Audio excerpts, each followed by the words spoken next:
नमस्कार दोस्तों, teachers academy के ऑनलाइन प्लेटफॉर्म पे मैं रोहित कुमार तिवारी फिजिकल एजुकेशन की क्लास में आप लोगों का स्वागत करता हूं। कैसे आप सब?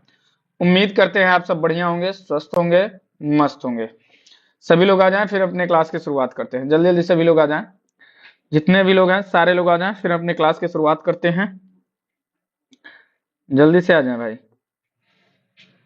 चलिए, तो हम चलते हैं अपने क्लास की ओर। तो जैसा कि आप सब जानते हैं, यह क्लास आप लोगों की 7 बजे से होती है, ठीक है ना? जिसमें हम क्या करते हैं, जिसमें हम देखते हैं आपका क्वेश्चन की श्रृंखला, जो कि आपके यूपीटीजीटी, किसको ध्यान में रख के हम करते हैं इसको, तो ये जो है हम करते हैं आपका यूपीटीजीटी एमपी। यहाँ टेट नहीं होगा, एमपी का वर्ग 2 और वर्ग 3 और बीपीएससी टीआरई 4.0। क्योंकि एमपी टेट अब कब आएगा पता नहीं, लेकिन मेन जो है आपका वो यही है। तो सभी लोग आ जाएं, फिर हम अपने क्लास की शुरुआत कर दिए हैं। चलिए, इसके साथ ही साथ जो लोग नए हैं वो मेरे साथ जुड़ना चाहते हैं, अगर एमपी वर्ग 2 और वर्ग 3 का, क्योंकि इसका भी एग्जाम डेट बढ़ गया है और आप लोगों का अब जो है एग्जाम डेट बढ़ गया है। और साथ ही साथ आपका, क्योंकि एग्जाम डेट इसलिए बढ़ जाएगा क्योंकि अभी ऑफिशियल डेट नहीं आई है, कि फॉर्म डेट बढ़ा तो जाहिर सी बात है कि आपका क्या होगा, आपका एग्जाम डेट भी बढ़ेगा बीपीएससी स्टेट का। इसके अलावा जो बीपीएससी टीआरई 4.0 है, उसकी अगर तैयारी कर रहे हैं और मेरे साथ जोड़ना चाहते हैं तो 9628959237 पे आप संपर्क कर सकते हैं। चलिए, प्ले इन एजुकेशन पुस्तक के लेखक हैं, क्या बात कर रहा है? प्ले इन एजुकेशन पुस्तक के लेखक हैं, बताइए कौन है? जल्दी से। अमन Yadav ji good evening, Lata ji good evening, विकास कुमार जी राम राम, योगेंद्र जी जय हिंद, भरत सिंह गुड इवनिंग, चंद्रमणि कुमारी प्रणाम, सचिन जी गुड इवनिंग, राधे राधे। सभी लोग एक बार क्लास को शेयर कर दो भैया, जल्दी से, फिर हम चलते हैं। देखो, हम भी क्लास को शेयर कर देते हैं और आप भी क्लास को क्या कर दे, शेयर कर दे, ठीक है ना? तो क्या होगा, जल्दी से आंसर बताएं।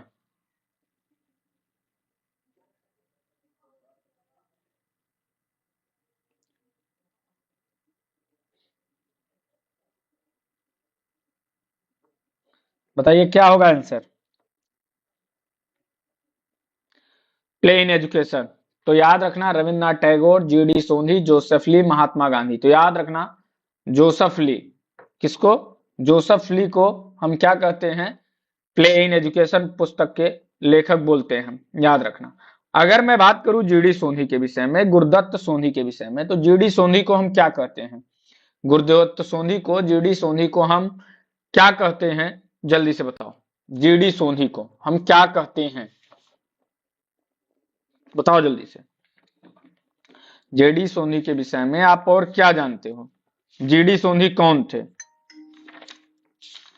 बताओ। जीडी सोंधी कौन थे? इनको किसका पिता कहा जाता है? जल्दी से बताओ।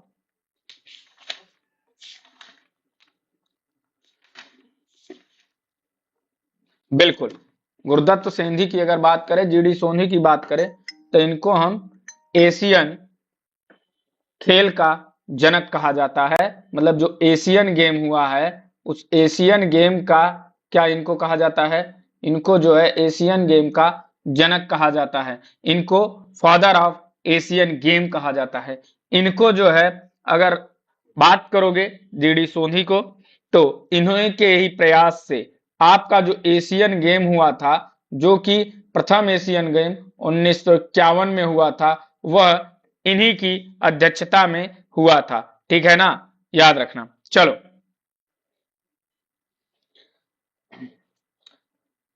इसके साथ ही साथ जो आपका क्या था, एएफआई, बिल्कुल, amateur athletic federation of India, उसके प्रथम अध्यक्ष भी यही थे। किस विद्वान का मत है कि मानव खेलों द्वारा अपने सामाजिक अतीत को दोहराता है? कार्ल ग्रुस के द्वारा, सिगमंड फ्रायड के द्वारा, जी स्टैनले हॉल के द्वारा, या अरस्तु के द्वारा? किसके द्वारा, बताइए। किस विद्वान का मत है कि मानव खेलों के द्वारा अपने सामाजिक अतीत को दोहराता है? कार्ल ग्लोस के द्वारा, सिगमंड फ्रायड के द्वारा, जी स्टैनले हॉल के द्वारा, किसके द्वारा? जल्दी से बताओ।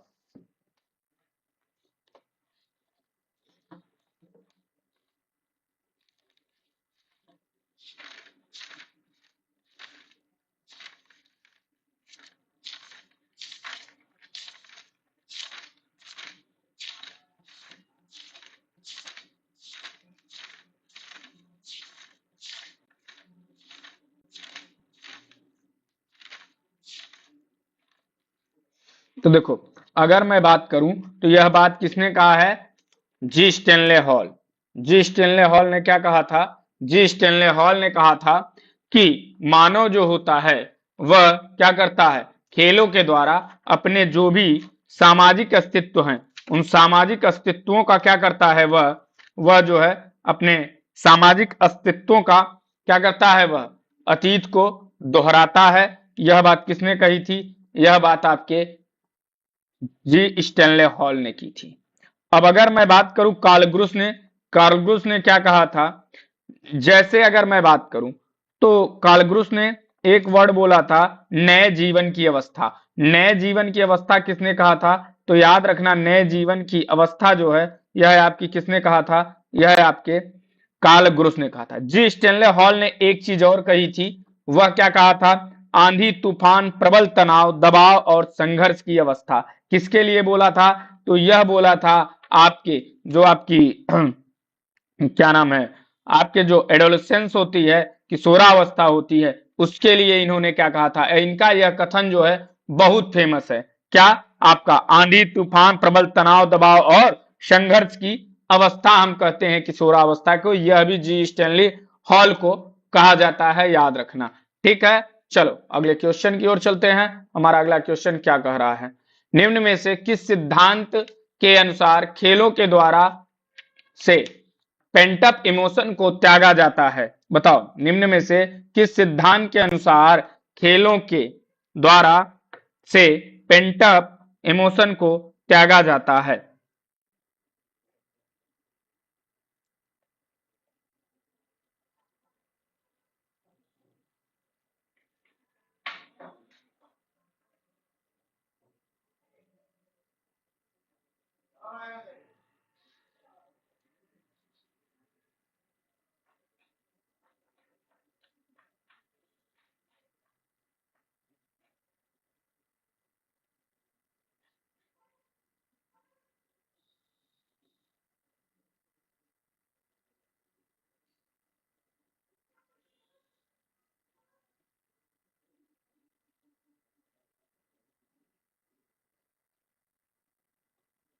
तो क्या बताओगे कि पेंटअप इमोशन किसको कहते हैं? तो अगर मैं बात करूं कि ये आपकी जो यह क्वेश्चन है, इसका आंसर क्या होगा? तो याद रखना, कैथरेटिक सिद्धांत के द्वारा। कैथरेटिक सिद्धांत को हम और किन नामों से जानते हैं?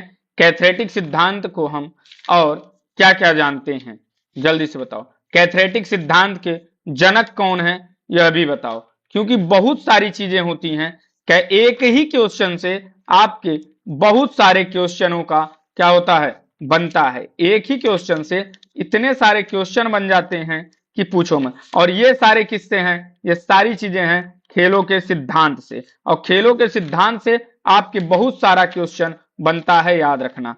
खेलों के सिद्धांत से आपके बहुत सारे क्वेश्चन बनते हैं। जैसे अगर मैं बात करूं तो अतिरिक्त शक्ति की धारणा, अतिरिक्त शक्ति की धारणा जिसको हम क्या कहते हैं? सरप्लस एनर्जी थ्योरी कहते हैं। इसके बाद में अगर मैं बात करूं तो आपकी भविष्यदर्शी की धारणा जिसको हम क्या कहते हैं? एंटीसिपेटरी थ्योरी कहते हैं या प्री एक्सरसाइज थ्योरी बोलते हैं। उसी प्रकार से आपका होता है आपका रिक्रेशनल थ्योरी।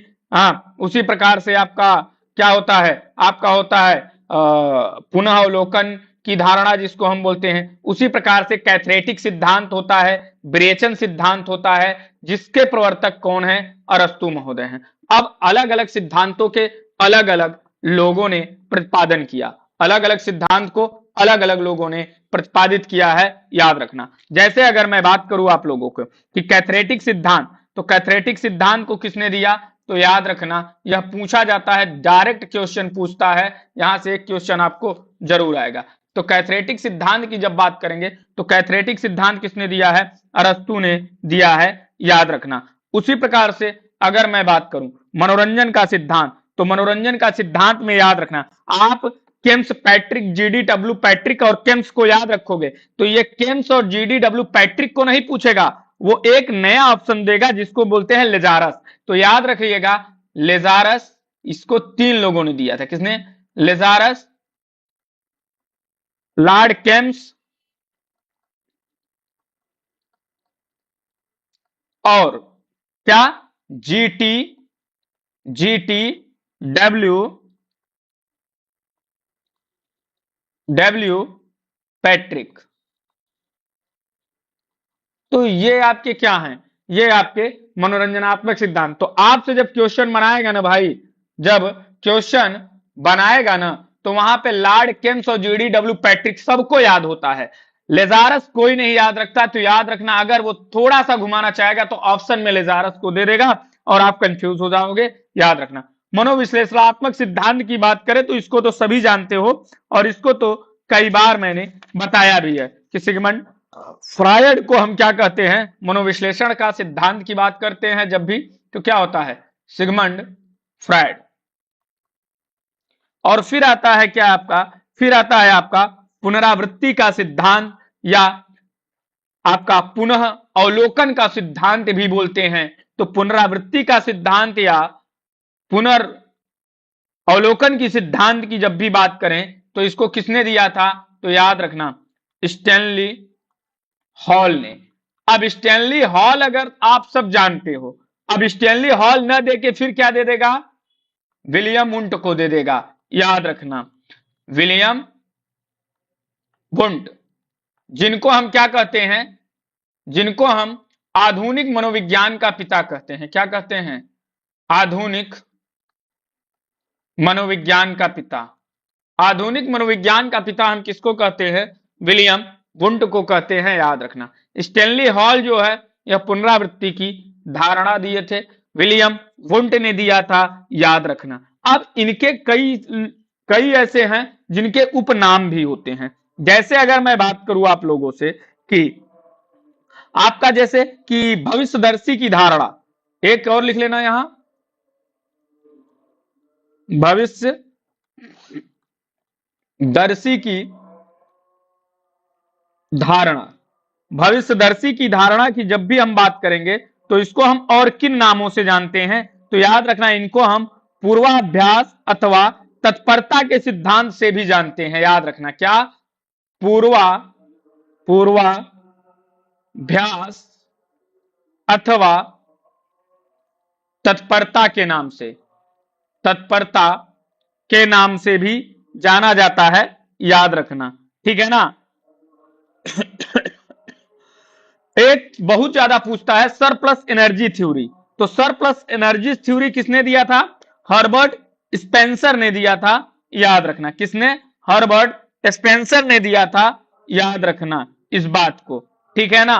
तो चलिए अगले क्वेश्चन की ओर चलते हैं। हमारा अगला क्वेश्चन क्या कह रहा है, अगला क्वेश्चन कह रहा है निम्न में से खेल के सिद्धांत का शास्त्रीय क्लासिकल सिद्धांत नहीं है।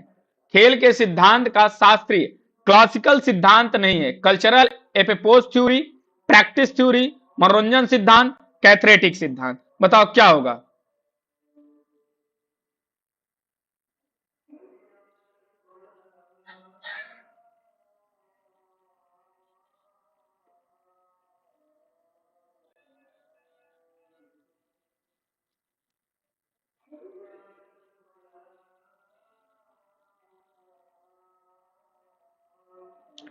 बताइए।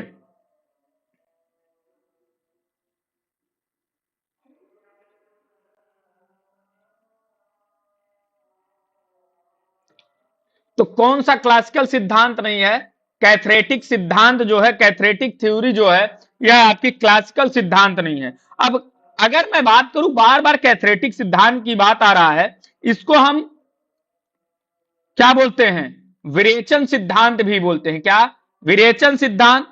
इसको रेचन सिद्धांत भी हम लिख देते हैं। याद रखना यह क्या कहता है। अगर मैं बात करूं तो इसको हम एक चीज और कहते हैं, इसको हम कहते हैं शुद्धिकरण। क्या? याद रखना, शुद्धिकरण की धारणा, शुद्धिकरण की धारणा भी बोलते हैं। याद रखना, अरस्तु का यह कहना था कि जो स्वभाव होता है, वह स्वभाव जो होता है, वह अगर देखा जाए किसी खिलाड़ी के अंदर, तो खिलाड़ी के हम कैसे पता करेंगे कि कोई इंसान है। आपको अगर उसके विषय में पता करना है तो आप क्या करो, उसको खेलने के लिए दे दो। ज्यादा से ज्यादा 1 से 2 घंटा आप उसको खेलने के लिए दे दोगे ना, तो उसकी जो भी आंतरिक प्रवृत्ति है वह क्या होगा, वह निकल के बाहर आ जाएगी। क्या होगा? वह निकल के बाहर आ जाएगी। याद रखना, ठीक है ना। जब भी आपसे शुद्धिकरण की धारणा के विषय में पूछे तो याद रखना, शुद्धिकरण की धारणा या आपकी विरेचन की जब भी बात आएगी कि विरेचन की या रेचन की जो धारणा है वह क्या कहती है।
शुद्धिकरण की धारणा है, ठीक है ना।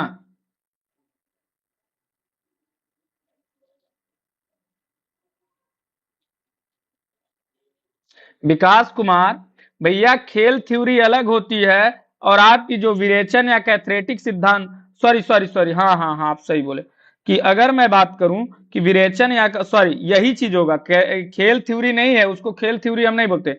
विरेचन सिद्धांत या शुद्धिकरण का सिद्धांत आपका यही कहता है कि खेल क्रीड़ा है, मतलब कि जैसे कोई भी इंसान है, वो गलत नहीं हो रहा भैया, वही चीज है। आप इसको एक बार क्रॉस चेक करिएगा। मैं बोल रहा हूं कि जो भी खेल है, जो भी शुद्धि है, शुद्धिकरण है, वह यही कहता है कि जो आत्मा होती है, आत्मा का जो भी परिष्कार है, अगर कोई भी चीज है, अगर उसको आपको त्यागना है, तो जिस प्रकार से अगर आप नाटक, नाटक को जानते हो ना, नाटक, जैसे नाटक होता है, चलो देखिए, जैसे क्या होता है, नाटक होता है ना, नाटक आप देखे, नाटक किए, तो अब उस नाटक के द्वारा आप क्या करते हो, आप जो है नाटक के द्वारा आप क्या करते हो, अगर नाटक आपको खिलवाया जाए, नाटक, तो उसकी जो भी चीजें हैं, जो भी आप करोगे, जो भी आप पात्र बनोगे, जिस प्रकार से आप पात्र बनोगे, जिस प्रकार से आप चीजों को करोगे, जैसे मान लो आपके अंदर कोई भी चीज है, जैसे आप एक अभिनय कर रहे हो, कोई इंसान है, जैसे आपकी उसमें मान लो कोई दया की दृष्टि दिखा रहे हो तुम, या कुछ ऐसी चीजें, जो एक ऐसा अभिनय कर रहे हो जो कि किसी भी इंसान के आत्मा को क्या कर देता है, झकझोर के रख देता है। तो मतलब खेल, आ, मतलब कि जो भी इसी प्रकार से, जैसे अगर आप खेलोगे, तो खेलोगे तो क्या करोगे, आप जिस रोल में रहोगे, जिस रोल में रहोगे, अगर आप कैप्टन के रोल में रहोगे, तो आप उसी तरीके से आप विचारों को रखोगे, उसी प्रकार से आप चीजों को रखोगे, उसी प्रकार से यह भी है, ठीक है ना। तो यह याद रखना, खेल थ्योरी है सर। अरे खेल थ्योरी तो पूरी है, थ्योरी ऑफ प्ले तो ये पूरी है, cultural approach theory, practice theory, मनोरंजन थ्योरी, कैथरेटिक थ्योरी, ये सारी जो है आपकी क्या होती हैं, ये सारी आपकी प्ले थ्योरी होती है,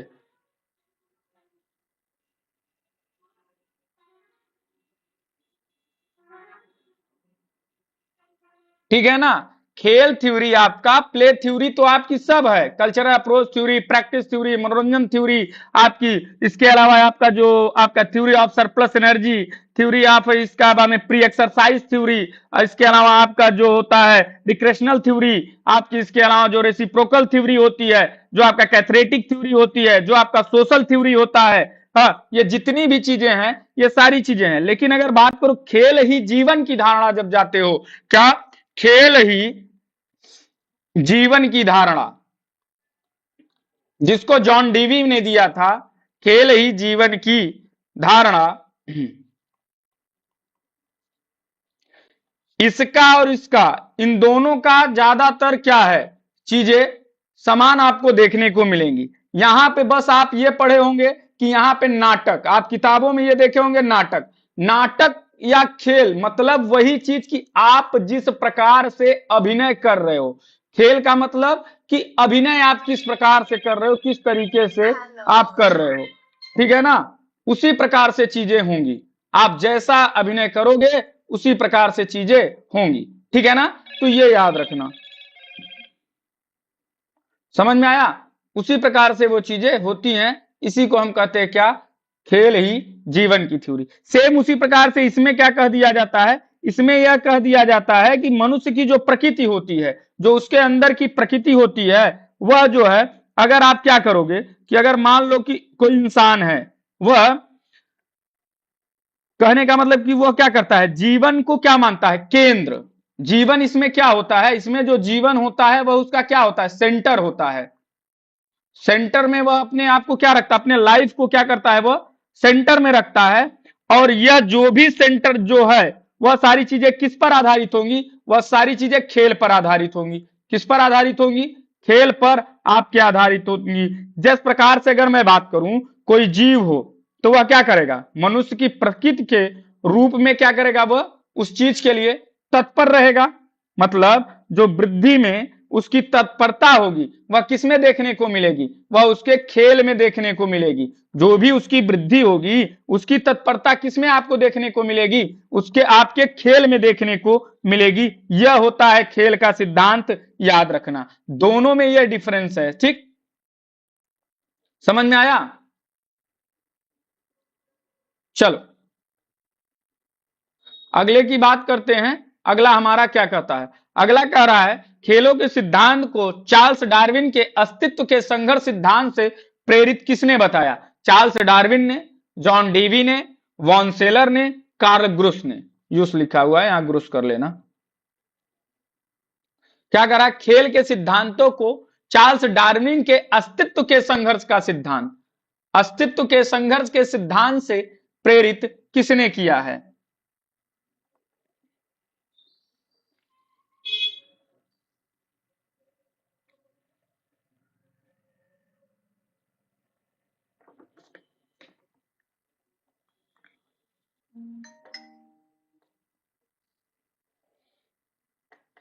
तो याद रखना ये जो अस्तित्व के संघर्ष का सिद्धांत है, इसी को हम बोलते हैं भविष्यदर्शी की धारणा, भविष्यदर्शी की धारणा, जिसको हम बोलते हैं पूर्वाभ्यास अथवा तत्परता का सिद्धांत। तो ये जो होता है, इसको जो है कार्ल ग्रुस ने दिया था, और यही जो कार्ल ग्रुस ने इसको दिया, तो इन्होंने क्या कहा था, इन्होंने दो पुस्तकें लिखी थी, एक का नाम इनका क्या था, जीव क्रीड़ा, क्या, जीव क्रीड़ा, और दूसरे का नाम क्या था, मानव क्रीड़ा, क्या, मानव क्रीड़ा था, याद रखना, ठीक। इन्हीं पुस्तकों के अनुसार जो जीवन के जो भी आपके कार्य हैं, उन कार्यों को संपन्न करने का क्या दिया गया था, इसमें उदाहरण दिए गए थे कि आप किस प्रकार से उन कार्यों का निष्पादन करेंगे, किस प्रकार से करेंगे, ठीक है ना, समझ में आया। अब ये चीज है, चलो अगले की बात करते हैं। अगला क्वेश्चन हमारा क्या कहता है, अगला क्वेश्चन कह रहा है वॉलीबॉल के संबंध में असत्य है, वॉलीबॉल के संबंध में असत्य क्या है? अंतरराष्ट्रीय शासीय निकाय FIVB है। वॉलीबॉल फेडरेशन ऑफ इंडिया का मुख्यालय नई दिल्ली में है। वॉलीबॉल खेल को ओलंपिक में 1964 में शामिल किया गया। ए पलानी स्वामी प्रथम अर्जुन पुरस्कार विजेता हैं। बताओ।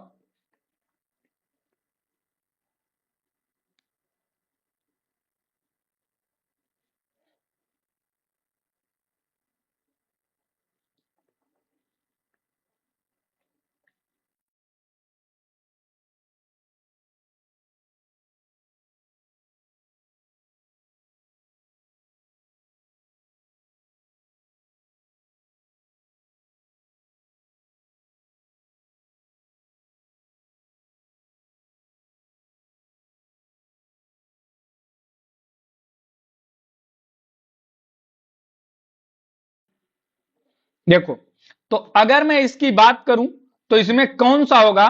तो अंतरराष्ट्रीय शासकीय निकाय FIVB है, federation international D volleyball association. Federation international D volleyball association, जिसकी अगर मैं बात करूं कि यह जो है कब बना, तो आप क्या बताओगे? आप क्या बताओगे कि FIVB की स्थापना कब हुई? फेडरेशन इंटरनेशनल वॉलीबॉल एसोसिएशन की स्थापना कब हुई? और ये मैं कई बार बताया हूं, एक बार नहीं, हमको लगता है जब जब क्वेश्चन आया है तब तब बताया हूं। बल्कि इससे तो रिलेट मैंने कुछ चीजें भी की थी कि दो चीजें बता रहा था, तो मैंने ये भी बताया था कि इस सन में ये हुआ था और इस सन में ये हुआ था। तो आप बताओ किस सन में आपका हुआ था, तो आप क्या बताओगे?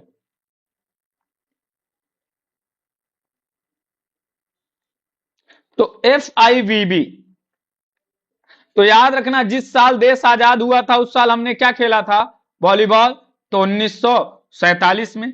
किस सन में? 1947 में। और अगर मैं बात करूं आप लोगों से कि जो आपका इंडियन वॉलीबॉल एसोसिएशन है उसका गठन कब हुआ था, तो 1951 में। किस सन में? 1951 में। लेकिन इसका जो मुख्य शासकीय निकाय है वह यही है, बात सही है। वॉलीबॉल फेडरेशन ऑफ इंडिया का मुख्यालय कहां है? तो वॉलीबॉल फेडरेशन ऑफ इंडिया का जो मुख्यालय है वह आपके कहां पे है? वह आपके चेन्नई में है। कहां है मेरे भाई?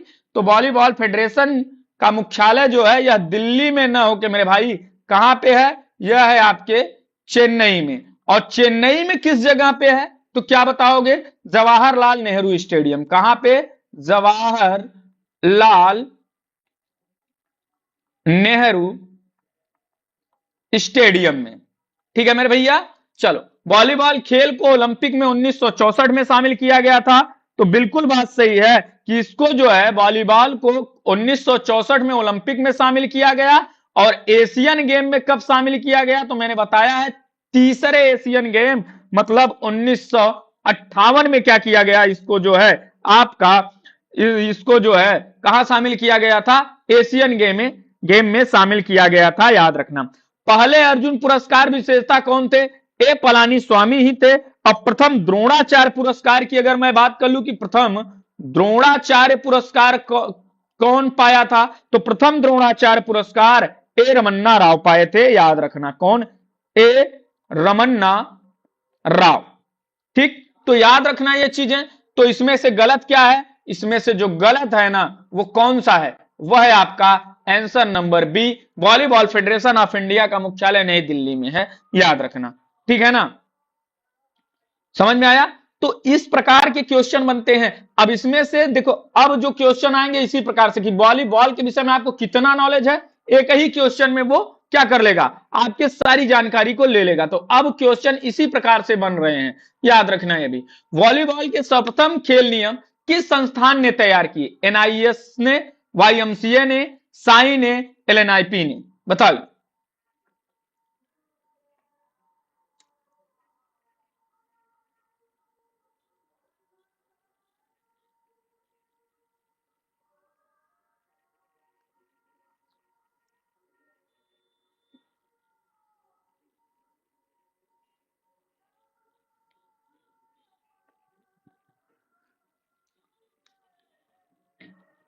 तो याद रखना वॉलीबॉल की जो विलियम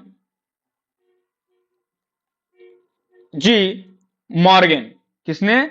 विलियम जी मॉर्गन ने इसको बनाया था। किस सन में? 1895 ईस्वी में। और इन्हीं के एक भाई थे, इन्हीं के एक भाई थे, इन द सेंस कि इनके कलीग थे। क्या थे? इनके कलीग थे। उनका नाम क्या था? जेम्स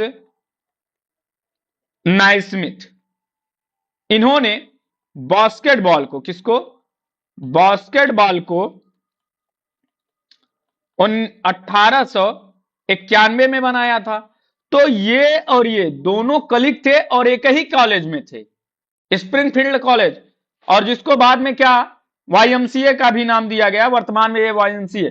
तो यंग मैन क्रिश्चियन एसोसिएशन। तो ये जो कॉलेज था, यहीं पे क्या हुआ, यह बना और इसका रूल भी बना। तो याद रखना। अब वॉलीबॉल के पहले हम किस नाम से जानते थे? तो याद रखना, पहले हम इसको जानते थे मेंटोनेंट के नाम से। किससे नाम से? तो याद रखना, मेंटोनेंट के नाम से। जैसे वॉलीबॉल को हम मेंटोनेंट के नाम से जानते हैं, उसी प्रकार से जैसे कि हम आपका टेबल टेनिस को किसके नाम से जानते हैं? टेबल टेनिस को हम किसके नाम से जानते हैं? तो आप क्या बताओगे? टेबल टेनिस को हम किसके नाम से जानते हैं? पिंग पोंग के नाम से जानते हैं। उसी प्रकार से हर एक गेम का पहले कुछ ना कुछ नाम हुआ करता था। तो याद रखना, ठीक है ना? तो ये वाईएमसीए होगा, याद रखना। एलएनआईपी, एलएनआईपी की अगर मैं बात करूं कि एलएनआईपी कहां है, तो आप क्या बताओगे कि एलएनआईपी कहां पे है? तो एलएनआईपी जो है ग्वालियर में है। कहां पे है मेरे भाई? एलएनआईपी जो है आपकी वह ग्वालियर में है। और यह जो ग्वालियर में एलएनआईपी है वह किस सन में बनी थी? 1957 ईस्वी में। किस सन में? 1957 ईस्वी में बनी थी, याद रखना। उसके बाद में अगर मैं बात करूं आपकी एनआईएस की, तो एनआईएस 1961 ईस्वी में। उसके बाद में अगर मैं बात करूं वाईएमसीए की, 1900 इंडिया में अगर बात करूं किसकी? YMCA young man Christian association की जब भी बात आएगी वाईएमसीए की, तो मद्रास में किस सन में? 1920 में, याद रखना। किसने? एचसी बक द्वारा स्थापित किया गया था, याद रखना, ठीक है ना? उसी प्रकार से अगर मैं बात करूं साई की, तो साई की जो स्थापना हुई थी वह किस सन में हुई थी? तो साई की स्थापना जो है आपकी किस सन में हुई थी? 1984 में। किस सन में? तो आप क्या बताओगे? 1984 में। जब 1982 का मैच हुआ आपका एशियन गेम, उसके बाद में उसके जो सामान थे वो खराब हो रहे थे, तो उनके सुरक्षा के लिए 1984 में क्या किया गया? आपकी साई की स्थापना की गई। तो याद रखना, इसका आंसर क्या होगा?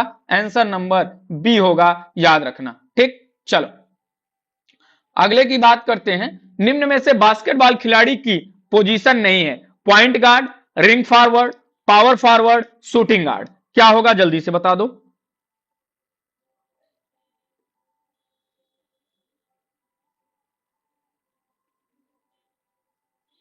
देखो, आपका जो एक हाफ लेता हूं, एक हाफ के इधर का लेता हूं, आपको बनाता हूं कोर्ट, इस प्रकार से होता है।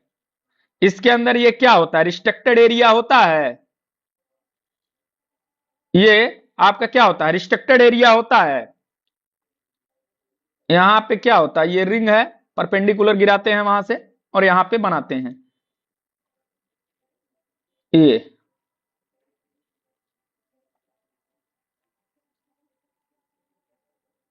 ठीक। अब इसमें क्या होगा? इसमें यहां जो खेलेगा उसको हम क्या बोलते हैं? सेंटर। क्या बोलते हैं? तो याद रखना, सेंटर बोलते हैं यहां वाले को। इस वाले को क्या बोलते हैं? Power forward. यहां जो खेलता है उसको बोलते हैं पावर फॉरवर्ड, ठीक। यहां जो खेलता है सबसे यहां आगे उसको बोलते हैं पॉइंट गार्ड। पॉइंट गार्ड बोलते हैं। इधर जो खेलता है उसको बोलते हैं शूटिंग गार्ड।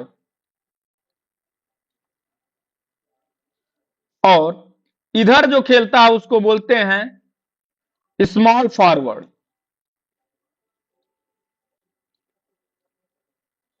ठीक है ना? तो ये होता है। तो अब इसमें क्या कह रहा है? निम्न में से बास्केटबॉल खिलाड़ी की पोजीशन नहीं है। तो देखो कौन सी पोजीशन इसमें नहीं है, तो आप क्या बताओगे? देखो सेंट आपका क्या है? Power forward. यहां पे है आपका, कहां ये है? Power forward. शूटिंग गार्ड आपका ये है आपका शूटिंग गार्ड, पॉइंट गार्ड, ये है आपका पॉइंट गार्ड, लेकिन रिंग फॉरवर्ड नहीं होता है। याद रखना, यही आंसर होगा आपका, याद रखना, ठीक है ना। चलो अगले क्वेश्चन की ओर चलते हैं।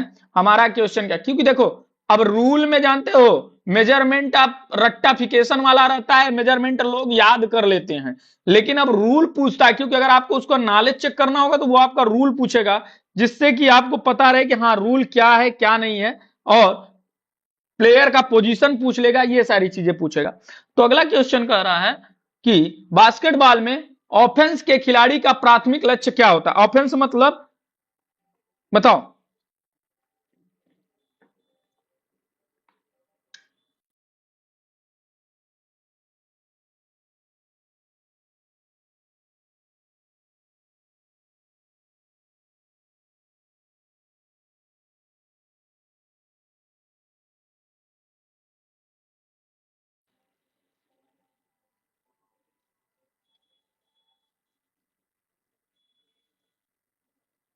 अरे रितु जी, फॉरवर्ड नहीं होता है।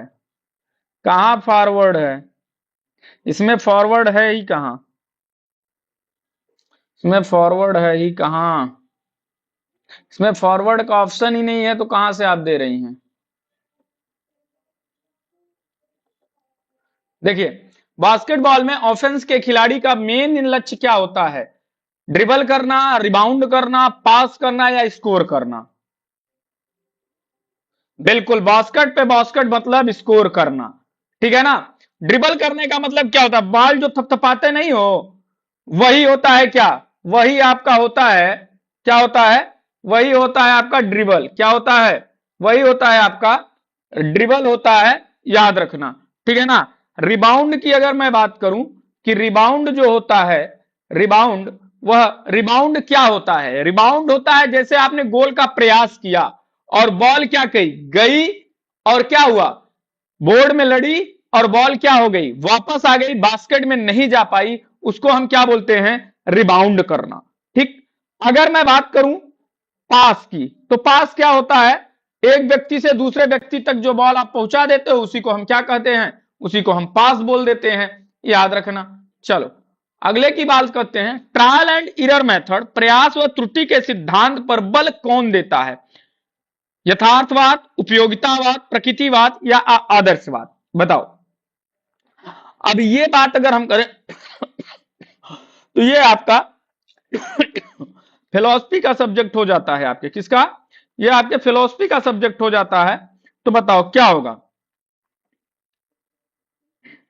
जैसे बताओ यथार्थवाद, trial and error method, trial and error method की जब भी हम बात करेंगे कि ट्रायल एंड एरर मेथड किसका बात करेगा, ट्रायल मतलब तुम कोई काम क्या कर रहे हो, उसको कर रहे हो, अब जब तुम कोई काम कर रहे हो तो वो करोगे तभी ना होगा, बार बार करोगे तो उसी में प्रयास और त्रुटि होगा। और कार्य का उपयोग की बात कौन करता है, जब कार्य करोगे मतलब चीजों का क्या कर रहे हो तुम, उपयोग कर रहे हो, तो वह क्या हो जाएगी, उपयोगितावाद की बात करेगी, थॉर्नडाइक नहीं। यहां पे पूछा है, थोड़ा क्वेश्चन देखो, ट्रायल एंड एरर मेथड, इसको थॉर्नडाइक दिए थे, बिल्कुल थॉर्नडाइक ने दिया था, लेकिन यह क्वेश्चन क्या कर रहा है, प्रयास व त्रुटि के सिद्धांत पर बल कौन देता है, प्रयास और त्रुटि के सिद्धांत पर बल कौन देता है, यह बात कह रहा है।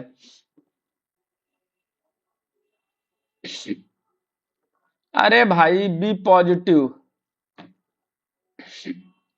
कहां से डिबल होगा मेरे भाई।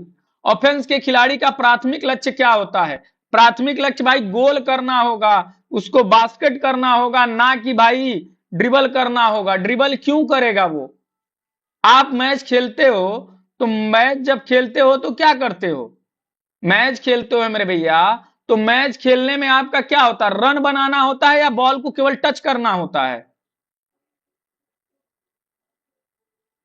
हम्म, चलो ट्रायल एंड एरर मेथड, प्रयास व त्रुटि के सिद्धांत पर बल कौन देता है, तो यह देता है उपयोगितावाद। और उपयोगितावाद के जनक कौन है, यह बताओ हमको कि उपयोगितावाद के जनक कौन है, जल्दी से बताओ। उपयोगितावाद, उपयोगितावाद को और किन नामों से जाना जाता है यह भी बताना। देखो अगर मैं बात करूं आदर्शवाद, तो आदर्शवाद को हम किसको कहते हैं? यथा, कहां गया आदर्शवाद? आदर्शवाद को हम बोलते हैं, मैंने बताया था शादी वाला, याद कर लेना, प्लेट्स को, प्लेटो ने। ठीक है मेरे भैया। उसके बाद में अगर प्रकृतिवाद की बात करें, तो अगर प्रकृति आपसे रूठ जाए, रूठ जाएगी, तो क्या हो जाएगा? अनर्थ हो जाएगा। प्रकृति को रूठना नहीं देना है, इसलिए रूसों से याद रखना प्रकृतिवाद। ठीक। अगर मैं बात करूं यथार्थवाद की, तो यथार्थवाद आपका क्या हो जाएगा? रियलिज्म थ्योरी की जब भी हम बात करेंगे, तो वह हो जाएगा क्या? वह हो जाएगा आपका एरिस्टोटल, सॉरी, क्या होगा? यथार्थवाद एरिस्टोटल या अरस्तु। क्या होगा? अरस्तु होगा।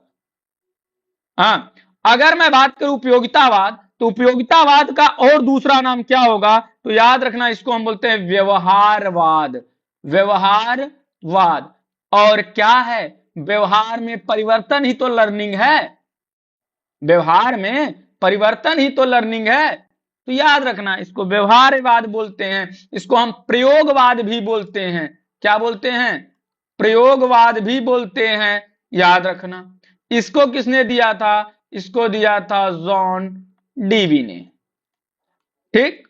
John Dewey. ठीक।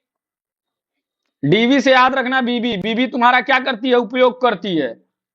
अभी तुम लोग नाराज हो जाओगे यार, नहीं लेंगे एग्जाम्पल। चलो, खेलो इंडिया यूथ गेम्स और पैरा गेम्स का आयोजन अप्रैल 2025 में कहां किया जाएगा? जल्दी से बताओ।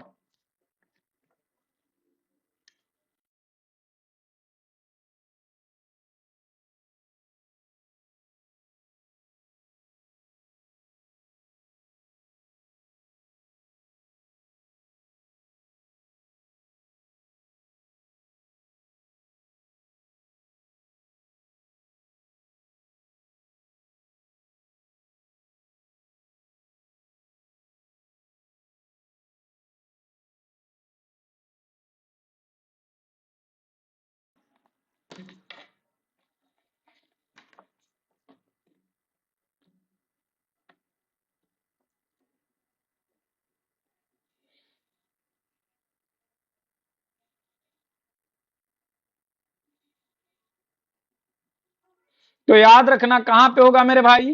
तो यह होगा बिहार में। दोनों खेलो इंडिया यूथ गेम्स और पैरा गेम्स, इन दोनों को कहां होगा? बिहार। बिहार इस समय खेलों के लिए बहुत जागरूक हो चुका है, याद रखना। जिनका स्टेट का पेपर है वो याद रखना कि इसके साथ साथ बिहार में एक योजना चली है खेलों को लेके।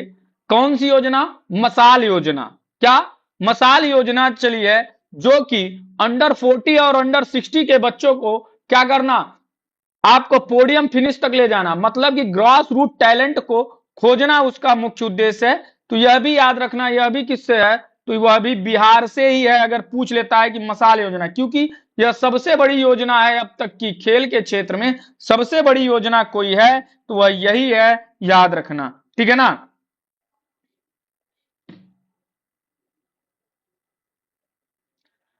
26 सितंबर 2025 से विश्व पैरा एथलेटिक चैंपियनशिप कहां प्रारंभ होने जा रही है? 26 सितंबर 2025 से विश्व पैरा एथलेटिक्स कहां प्रारंभ होने जा रही है?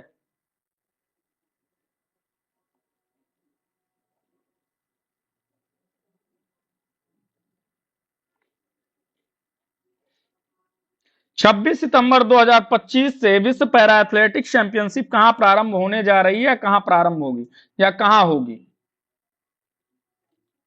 तो आप क्या बताओगे कहां पे होगी?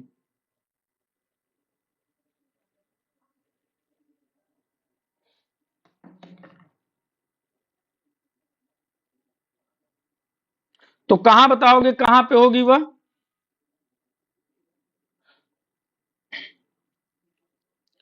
तो याद रखना, यह होगी आपके नई दिल्ली में। कहां होगी? नई दिल्ली में। याद रखना, विश्व para athletic championship. Father of sociology माने जाते हैं John Dewey, Augustus Comte, Stanley hall और स्किनर।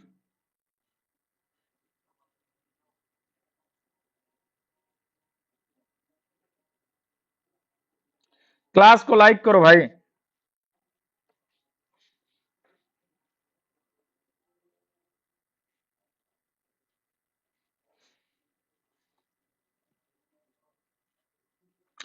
चलो, father of sociology, father of sociology कहा जाता है ऑगस्टस कॉम्टे को। किसको कहा जाता है?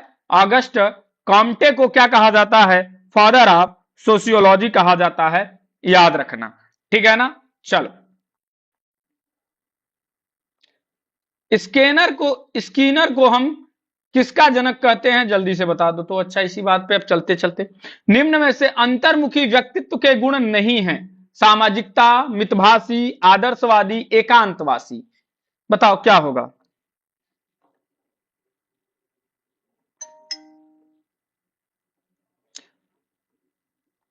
निम्न में से अंतर्मुखी व्यक्तित्व के गुण नहीं है। सामाजिकता, मितभाषी, आदर्शवादी, एकांतवादी। तो देखो, अगर मैं बात करूं तो जो आपके अंतर्मुखी व्यक्ति होते हैं वह क्या करते हैं? कम बोलते हैं, अपने में ही सीमित रहते हैं, तो वो मितभाषी होते हैं। आदर्शवादी भी होते, भाई जायज सी बात है, जो कम बोलेगा वो आदर्शवादी माना ही जाएगा। तू मैं वहां से नहीं करता। देखोगे घर में जो बहू होती है, हाँ, जब लड़के की शादी होती है तो क्या कहा जाता है? मेरी जो बिटिया है एकदम गाय है, गाय। हाँ तो गाय है मतलब गाय नहीं है। गाय कहने का मतलब यही हुआ कि मतलब कम बोलती है, मतलब जो अपनी ही दुनिया में मस्त रहता है, एकांतवासी होता है, एकांत में रहता है लोगों, मतलब उनके अंदर कौन सा गुण नहीं होता? सामाजिकता का गुण नहीं होता है। उनके घर में कौनो रिश्ते आ जाए, उनके ममा आ जाए, फूफा आ जाए, मौसा आ जाए, कऊ आ जाए, कोई मतलब नहीं, वो अपने कमरे में बंद रहेंगे। हाँ, बिल्कुल, रीइंफोर्समेंट थ्योरी, बहुत बढ़िया भैया योगेंद्र कुमार जी। चलिए, स्प्रिंगर ने व्यक्तित्व का वर्गीकरण किस आधार पर किया था? शरीर द्रव आधार पर, मनोवैज्ञानिक आधार पर, समाज शास्त्रीय आधार पर, बौद्धिक शास्त्रीय आधार पर। मतलब स्प्रिंगर ने व्यक्तित्व को किसके आधार पर बांटा था?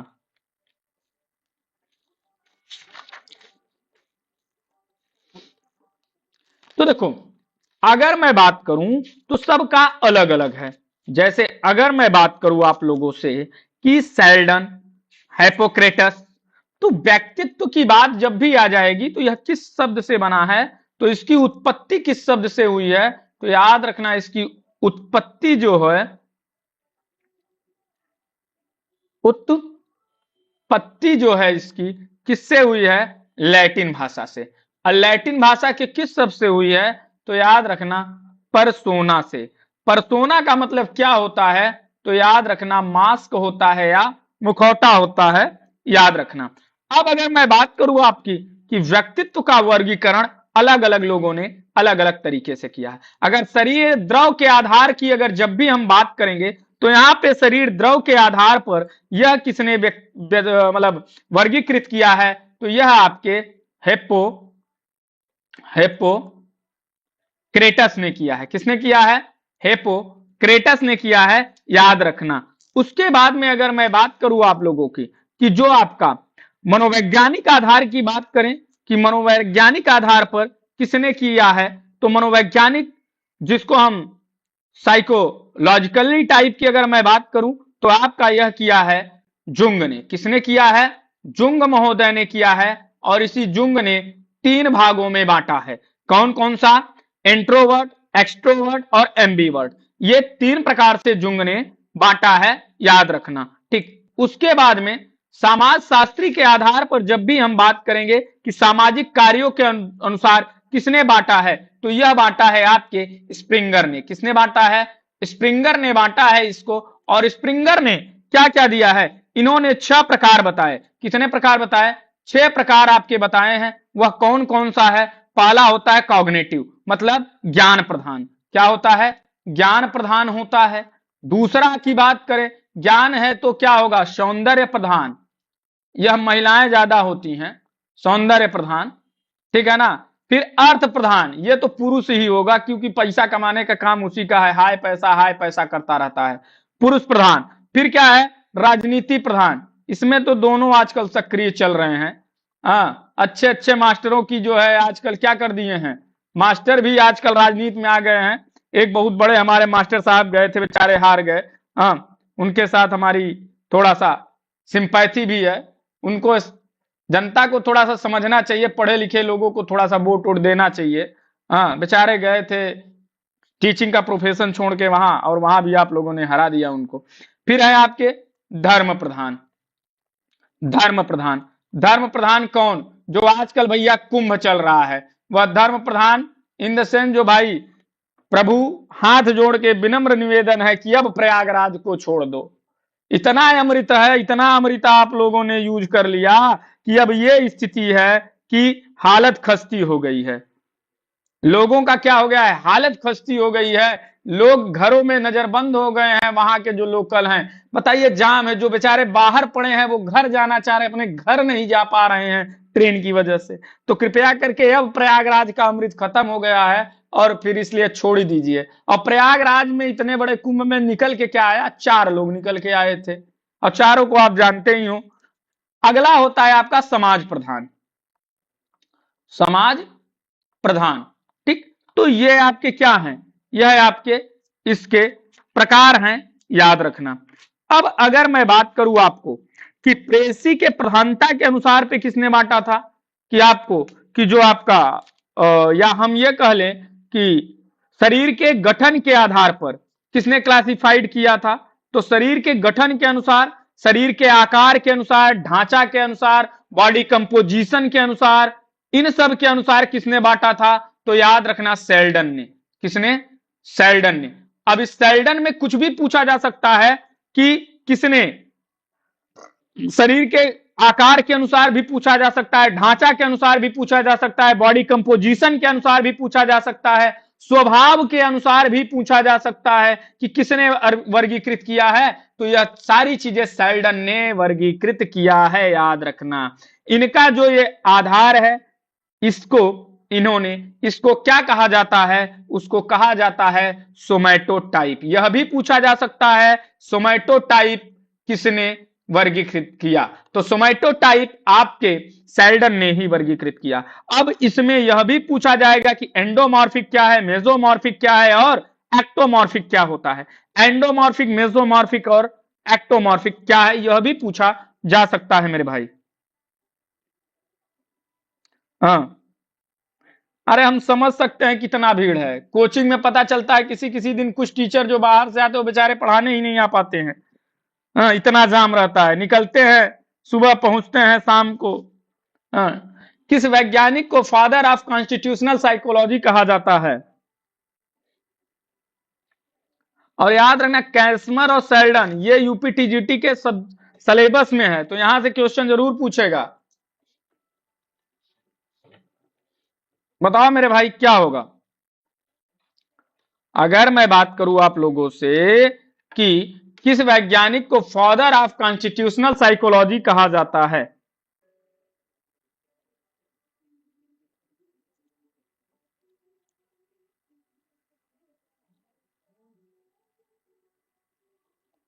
तो याद रखना, कॉन्स्टिट्यूशनल साइकोलॉजी कहा जाता है आपके शेल्डन को।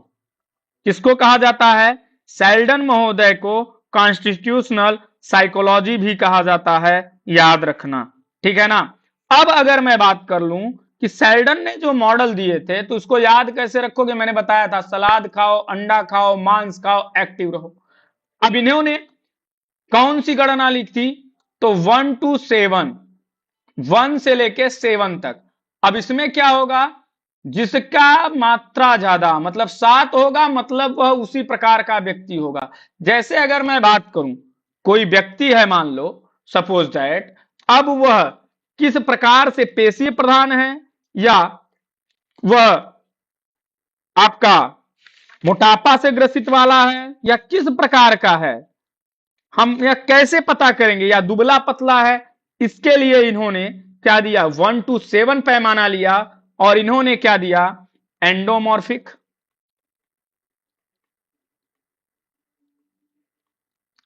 मेसोमॉर्फिक या मेसो मॉर्फिक, या फिर बात करें तो एक्टोमॉर्फिक। ये जो एंडोमॉर्फिक, मेसोमॉर्फिक और एक्टोमॉर्फिक है, इसमें अगर हम बात करें तो जिसकी प्रधानता, अब एंडोमॉर्फिक की अगर मैं बात करूं तो इसमें 7-1-1 पैमाना चलता है। मतलब यह व्यक्ति क्या है, एक्टोमॉर्फिक ज्यादा है और मेसोमॉर्फिक और एंडोमॉर्फिक ज्यादा है, एक्टोमॉर्फिक और मेसोमॉर्फिक कम है। फिर उसी प्रकार से अगर मैं बात करूं मेसोमॉर्फिक की, मेसोमॉर्फिक की अगर हम बात करें तो ये जो मेसोमॉर्फिक है यह कैसा रहेगा, यह रहेगा 1-7-1। इसमें मेसोमॉर्फिक की अधिकता ज्यादा है, एंडोमॉर्फिक और एक्टोमॉर्फिक कम है। और उसी प्रकार से एक्टोमॉर्फिक की बात करें तो 1-1-7, मतलब कि इसमें क्या है, आपकी एक्टोमॉर्फिक ज्यादा है, उसके गुण ज्यादा है, याद रखना। इसके उपनाम भी दिए जाते हैं कि इस नाम से किसको जाना जाता है, तो याद रखना अंडा क्या है भैया, विष, याद रखना विसरो टुनिया, अंडा खाना विसर मत जाना, विसरो टुनिया। ठीक। मेसोमॉर्फिक, मेसो है, इसमें भी मां और स है और इसमें भी मां और स है, क्या, सोमेटो टोनिक। ठीक। एक्टोमॉर्फिक को क्या कहते हैं, सेर्बोटोनिक, सेर्बोटोनिक। जब खाओगे पियोगे नहीं, केवल शरबते पियोगे तो ऐसे ही रहोगे, ठीक है ना। तो याद रखना यह भी नाम, यह भी पूछ लेता है किसका उपनाम है। चलो, ऑक्सीजन कर्ज को अन्य किस नाम से जाना जाता है, पीसीओई, ईओपीसी, सीपीओई, ईपीओसी, बताओ क्या होगा।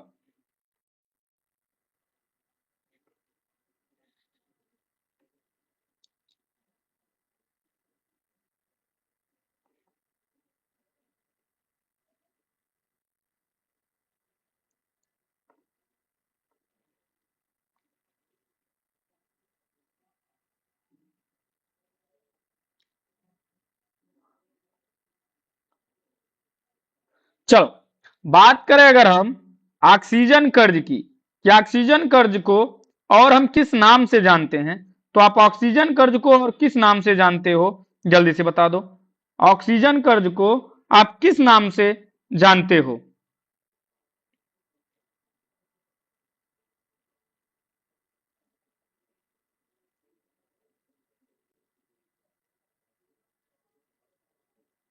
तो ऑक्सीजन कर्ज को अगर मैं बात करूं कि ऑक्सीजन कर्ज क्या होता है, जिसको हम क्या बोलते हैं, जिसको हम ऑक्सीजन डेप्ट बोलते हैं, ऋण, ऋण मतलब कर्जा लेना।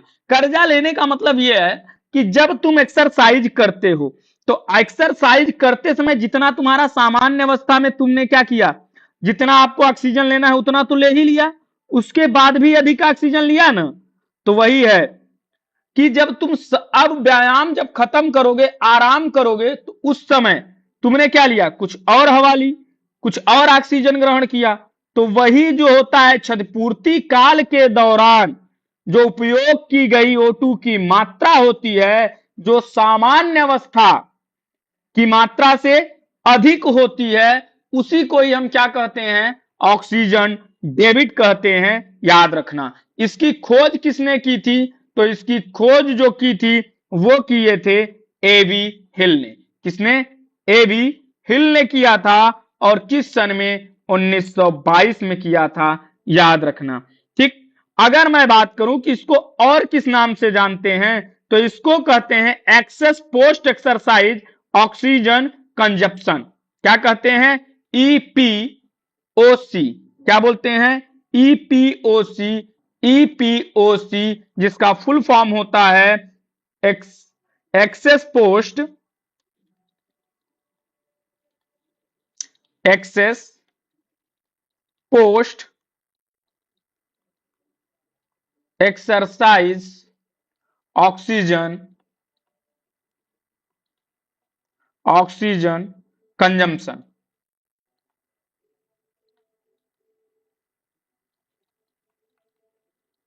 क्या, कंजम्पशन। ठीक है ना। तो इसी को कहते हैं, उसी को शॉर्ट में लिख दिया था, मतलब कि जब आप क्या कर सकते हो पोस्ट एक्सरसाइज के दौरान, पोस्ट एक्सरसाइज मतलब एक्सरसाइज के बाद जब क्षतपूर्ति काल होता है, संक्रमण काल हो, तो जो क्षतपूर्ति काल के दौरान जो आपने एक्स्ट्रा जो क्या ली, ऑक्सीजन का कंज्यूम किया, उसी को हम क्या कहते हैं, आपका ऑक्सीजन कर्ज कहते हैं, याद रखना, ठीक है ना। चलो,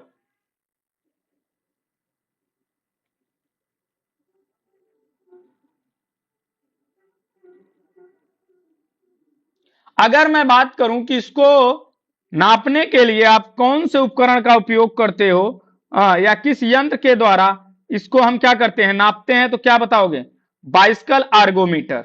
बाइस्कल आर्गोमीटर के द्वारा हम इसको नापते हैं, यह भी याद रखना, यह भी क्वेश्चन पूछ सकता है मेरे भाई, ठीक है ना। चलो बताओ जल्दी से।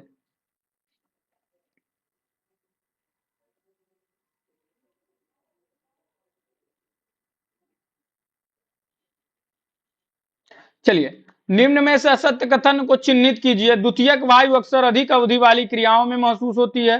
द्वितीयक वायु के पश्चात खिलाड़ी को बेचैनी होती है। इसका संबंध रक्त परिसंचरण तंत्र व श्वसन तंत्र से होता है। द्वितीयक वायु स्थिति में लैक्टिक अम्ल निःश्वसन में बाधा उत्पन्न करती है। क्या होगा, निम्न में से असत्य कथन को चिन्हित कीजिए। क्या होगा, द्वितीयक वायु अक्सर अधिक अवधि वाली क्रियाओं में महसूस होती है। सेकेंड विंड जिसको बोलते हैं, सेकेंड विंड का समय क्या होता है, सेकेंड विंड का समय वह होता है जब आपको क्या होती है, बेचैनी होने लगती है, शरीर पीला पड़ने पर लगता है, चक्कर आने लगता है, उल्टी आने लगता है, लैक्टिक अम्ल जमा होने लगता है।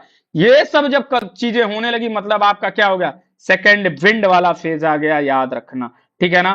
तो क्या होगा, द्वितीयक वायु अक्सर अधिक अवधि वाली क्रियाओं में महसूस होती है, बिल्कुल बात सही है, ये तो बात सही है। द्वितीयक वायु के पश्चात खिलाड़ी को बेचैना, उसके बाद नहीं होती, उसी समय होती है, याद रखना। इसका संबंध रक्त पर संचरण तंत्र एवं श्वसन तंत्र से होता है, बिल्कुल दोनों से होता है, क्योंकि ऑक्सीजन की पूर्ति कम होने लगती है, और जब ऑक्सीजन की पूर्ति कम होने लगेगी, आप सांस जल्दी जल्दी नहीं, तो जायज सी बात है आपको ज्यादा सांस की जरूरत पड़ेगी, वही चीजें हैं, क्योंकि आपको एनर्जी की ज्यादा जरूरत पड़ रही है। द्वितीयक वायु स्थिति में लैक्टिक अम्ल निःश्वसन में बाधा उत्पन्न करती है, बिल्कुल बाधा उत्पन्न करती है।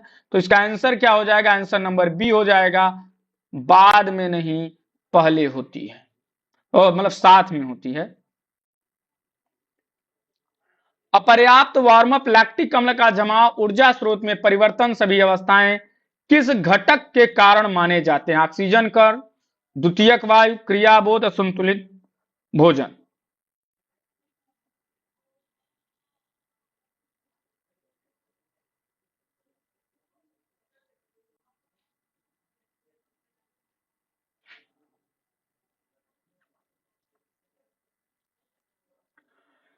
अपर्याप्त वार्म अप, लैक्टिक अम्ल का जमाव, ऊर्जा स्रोत में परिवर्तन, सभी अवस्थाएं हैं, क्या होगा। तो इसकी बात करें तो अभी मैंने थोड़ी देर पहले बताया, ये सब सेकेंड विंड के क्या है, रीजन है। फिजिक एंड कैरेक्टर पुस्तक के लेखक कौन है, सेल्डन, हिप्पोक्रेटस, क्रैस्मर और नेकरेती। अगर आपने पढ़ा होगा, अगर आपने पढ़ा होगा, जब मैं पर्सनालिटी पढ़ा रहा था तो वहां पे मैंने ये चीज बताया था, physique and character. Physique and character की बात करें तो यह किसने दिया है, यह दिया है आपके क्रैस्मर ने। किसने दिया है, क्रैस्मर ने दिया है फिजिक एंड कैरेक्टर। मैंने अभी बताया था आप लोगों को कि शरीर गठन, संरचना, आकार, इन सब के अनुसार किसने डिवाइड किया है, क्रैस्मर ने और सेल्डन ने। तो सेल्डन को तो मैंने बताया ही था कि सेल्डन ने दिया है ये सारी चीजें। और अगर मैं क्रैस्मर की बात करूं कि क्रैस्मर की जो पुस्तक थी वो कौन थी, फिजिक एंड कैरेक्टरिस्टिक। ये जो थे तीन वर्गों में बांटा था, कौन कौन सा, एक था पिकनिक, दूसरा क्या था आपका खिलाड़ी या एथलेटिक, तीसरा क्या था एस्थेनिक। मतलब कि हम कैसे याद रखेंगे कि क्रैस्मर, क्रैश मर, कैसे मरा, मोटापा के कारण, कैसे मरा, मोटापा के कारण, तो याद रखना पिकनिक आए। पिकनिक पे कौन जाते हैं, मोटे लोग जाते हैं, तो क्या होगा, पिकनिक आए। मोटे लोग क्या करते हैं, केवल खाना, ठूसना, हंसना, मुस्कुराना, दांत दिखाना, बस मस्त रहते हैं अपनी दुनिया में, तो ये सब याद रखना, मोटा माटा आदमी जो होता है।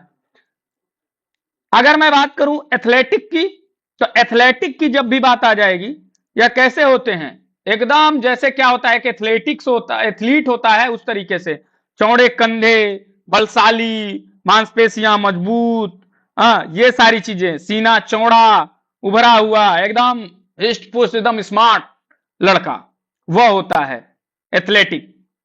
उसके बाद में एस्थेनिक की बात करें तो एस्थेनिक कैसे होते हैं, वही दुबेले पतले सुखंडे से, लंबी गर्दन, सीना क्या होता है, छोटा होता है, ये आत्म केंद्रित होते हैं, मतलब क्या होते हैं, ये अंतर्मुखी होते हैं, ये सारी चीजें इसके अंतर्गत आती हैं। ठीक, इसी को जो एस्थेनिक है सिजोइड भी इसको कहते हैं। क्या बोलते हैं तो याद रखना, पूछ लेगा सिजोइड किसको कहा जाता है, तो सिजोइड पूछा जाता है इसमें। अब एक क्वेश्चन और बनाता है, पूछेगा कि क्रैस्मर और सेल्डन का तुलना बहुत करता है, कि जैसे कि क्रैस्मर का एथलेटिक शरीर सेल्डन का, क्रैस्मर का एथलेटिक शरीर और सेल्डन के किस वर्गीकरण से मैच खाता है, तो याद रखना मेसोमॉर्फिक से। पूछेगा कि सेल्डन का एक्टोमॉर्फिक क्रैस्मर के किससे समान होता है, तो याद रखना एस्थेनिक। पूछेगा सेल्डन के एंडोमॉर्फिक क्रैस्मर के किसके समान होता है, तो याद रखना पिग्निकाय के समान होता है। तो इस तरीके से क्या होता है, ये सारी चीजें वह पूछता है, याद रखना। चलो, तो ये आप लोगों का अक्सर वॉलीबॉल बास्केटबॉल खेलों में किस वर्गीकरण वाले खिलाड़ी अच्छा प्रदर्शन करते हैं, तो क्या बताओगे, तो अभी जैसे बताओगे तो खिलाड़ी जब वॉलीबॉल में है तो वॉलीबॉल के लिए क्या चाहिए, पतला चाहिए, पचला चाहिए, तो कैसा होना चाहिए, अब यहां पे दिया है कैसा होना चाहिए, तो याद रखना सर्बोटोनिक। क्या होता है, सर्बोटोनिक होना चाहिए। और सर्बोटोनिक हम किसको कहते हैं, एक्टोमॉर्फिक को, एक्टोमॉर्फिक को कहते हैं। जब आप शरबत पियोगे, ऐसे याद रख लो, शरबत जब पियोगे तो एक्टिव रहोगे, क्यों, क्योंकि आपके अंदर ऊर्जा का संचार हो जा, मीठा जाएगा, कार्बोहाइड्रेट जाएगा, तो आप एक्टिव रहोगे। तो ऐसे याद रख लो कि शरबत पियोगे तो एक्टिव रहोगे। तो सर्बोटोनिक मतलब पतला दुबला पतला आदमी, लंबा आदमी। वॉलीबॉल के लिए, बास्केटबॉल में देखोगे लंबा लंबा रहता है, पतला पतला रहता है, ठीक है ना। अगर मैं बात करूं hammer throw, shot put throw, इन सब के लिए, वेट लिफ्टिंग, कुश्ती, तो इसके लिए किस प्रकार का व्यक्ति होना चाहिए, विस्रोटोनिक। कैसा, विस्रोटोनिक, याद रखना। 23 नंबर, किसने कहा वंशानुक्रम व्यक्ति की जन्मजात योग्यता का पूर्ण योग्य है, बीएन झा, जिसबर्ड, जे.एस. रॉस और वुडवर्थ। और इस क्वेश्चन का आंसर हमको क्या करेंगे आप लोग, ऑफलाइन कमेंट, अच्छा चलो 25 तक करा देते हैं।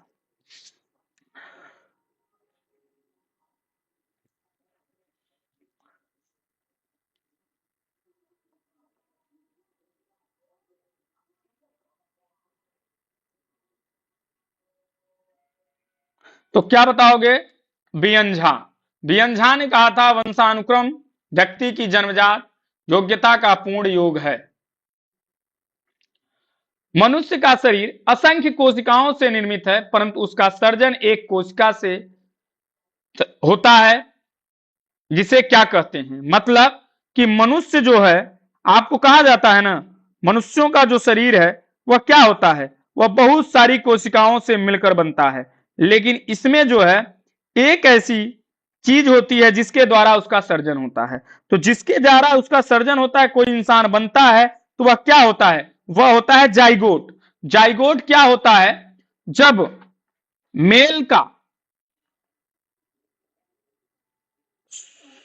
शुक्राणु, मेल का शुक्राणु अब महिला के अंडाणु से निषेचित होता है, मतलब कि जब फीमेल का अंडाणु जब मेल के शुक्राणु से मिलता है, तो यह क्या होता है, यह जो है निषेचित होता है, और फिर किसका निर्माण करता है, वह बनाता है जाइगोट का। क्या बनाता है, जाइगोट बनाता है, याद रखना। ये हेरेडिटी मतलब होती है आनुवांशिकता, जो एक पीढ़ी से दूसरे पीढ़ी में जाती है। क्रोमोसोम की बात करें तो यही क्रोमोसोम गुणसूत्र जो है आपके जीन को ले जाने का काम करते हैं, एक पीढ़ी से दूसरे पीढ़ी में ले जाने का काम जो जीन्स होते हैं, जो क्रोमोसोम होते हैं, जो गुणसूत्र होते हैं, इसके साथ ही साथ ये गुणसूत्र एक काम और करते हैं। अगर देखो, अगर यहाँ पे जीन ऑप्शन देगा कि मान लो जैसे क्वेश्चन दिया कि इनमें से कौन सा ऐसा है जो कि लक्षणों को एक पीढ़ी से दूसरे पीढ़ी में ले जाए, अगर जीन ऑप्शन में तो आप जीन दोगे, अगर जीन नहीं है क्रोमोसोम है तो आप क्रोमोसोम भी कर सकते हो, क्योंकि वो गुणसूत्र है। क्योंकि गुणसूत्रों की अगर बात करें तो ये गुणसूत्र जो है कितने होते हैं, 23 जोड़ा, और इस जो 23 जोड़े में कितना होता है, 22 जोड़ा जो होता है वह होता है आपका कायिक गुणसूत्र, और एक जोड़ा जो होता है वह होता है लैंगिक गुणसूत्र। और ये जो होता है ये आपके शरीर के निर्माण के लिए आपका जो आपका कोई गुण है, मां से बाप का मतलब पिता के परिवार का गुण और मां के परिवार का गुण जो बच्चे में जाता है वो इसमें, इसकी वजह से। लेकिन ये जो एक गुणसूत्र है इसमें XS और XY होता है। अगर XY मिल जाता है तो बेटा पैदा हो जाता है, गाँव बेटा सोहर, बेटा पैदा हुआ है। और अगर XX मिल जाता है तो भैया बेटी हो गई, दहेज का पैसा इकट्ठा करो इसलिए लोग बोझ में आ जाते हैं। लेकिन ऐसा नहीं है, बेटी को आप अगर उतना पढ़ा देते हैं जितना बेटे को पढ़ा रहे हैं तो आपको दहेज की जरूरत पड़ेगी ही नहीं, वो बेटी खुद ही इकट्ठा कर लेगी, याद रखना।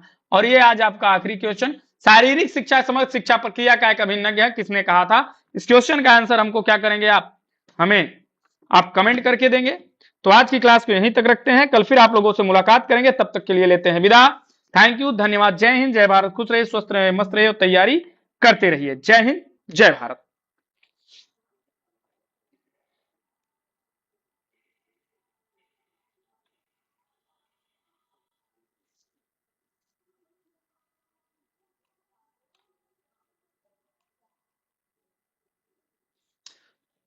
इसके साथ ही साथ सभी लोग वीडियो को क्या कर देंगे, लाइक कर देंगे, चैनल को सब्सक्राइब कर लेंगे जो लोग नए हैं, और क्या करेंगे, वीडियो को शेयर कर देंगे, ठीक है। इसके साथ ही साथ जो लोग बीपीएससी की तैयारी कर रहे हैं या यूपी टीजीटी की तैयारी कर रहे हैं या फिर एस्टेट की तैयारी कर रहे हैं या एमपी की तैयारी कर रहे हैं और मेरे साथ जोड़ना चाहते हैं, 9628 95 92 37 पर संपर्क कर सकते हैं। चलिए, तो आज की क्लास को यहीं तक रखते हैं, कल फिर आप लोगों से बात करेंगे, तब तक के लिए धन्यवाद।